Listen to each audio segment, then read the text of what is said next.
back. At least 16 alleged instigators are facing prosecution for inciting public violence through social media, and 87 police officers are being investigated for possible complicity in the unrest or for assault in the execution of their duties. But the question many have been asking is, where are the coordinators of the recent unrest? Let's bring in Professor Tinyiko Maluleke, who is an independent political analyst and professor at the University of Pretoria. Prof, thank you for your time.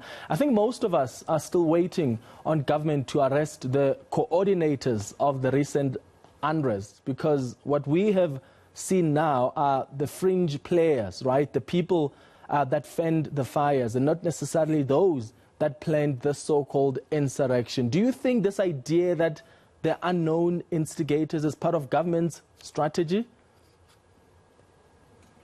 Well, look, I agree with you, your opening statement.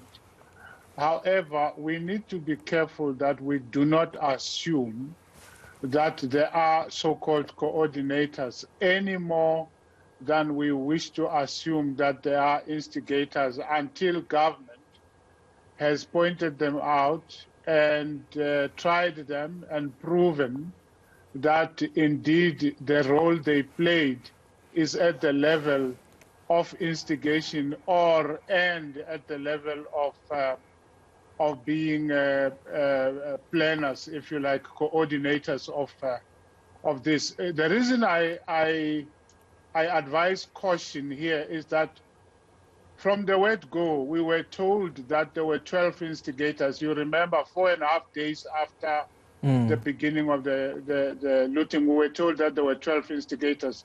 The number keeps changing. So it is possible that the very idea of the existence of instigators or coordinators out there is one that we should be critical about, and we should not take what we are being told, because who knows whether the instigators are not, in some cases, the politicians, and as you rightly said, the police themselves could be part and parcel of the instigators. So the idea that the instigators are out there in the woods and that they don't include politicians and government officials is one that we should be wary of. Yeah, why do you think government is sticking to that narrative? Because, and as you said, the president earlier said, we know these people, we know the people that coordinated these attacks, and we're going after them. Why do you think they are keeping on the narrative of these unknown instigators out there that they're still chasing?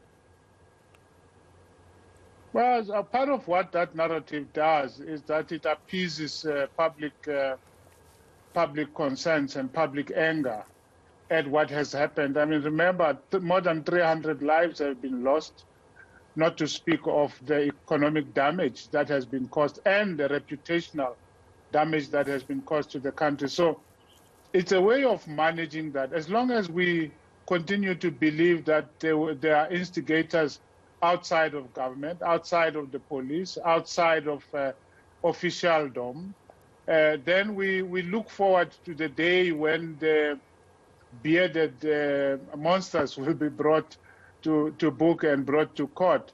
I just want to say that the way this thing happened, it does not look as if politics and politicians are themselves totally innocent here, and we must just keep our eye on the ball. And the ball is not only in the forest, it's also in cabinet, it's also in the provincial government, because something like this couldn't happen the way it happened without some knowledge, at least inside of government and its various arms.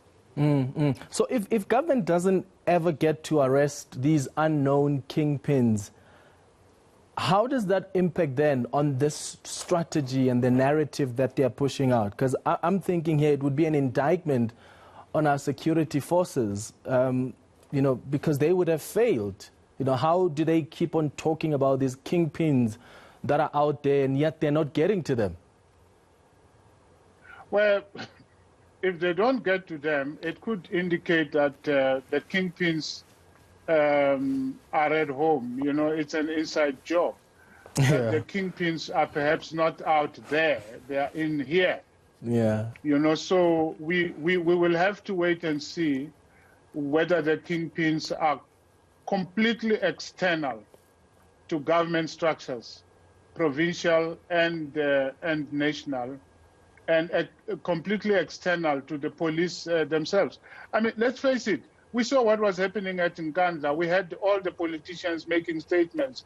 Why is it that none of them are being implicated, you know, in terms of the language of kingpins and coordinators and instigators?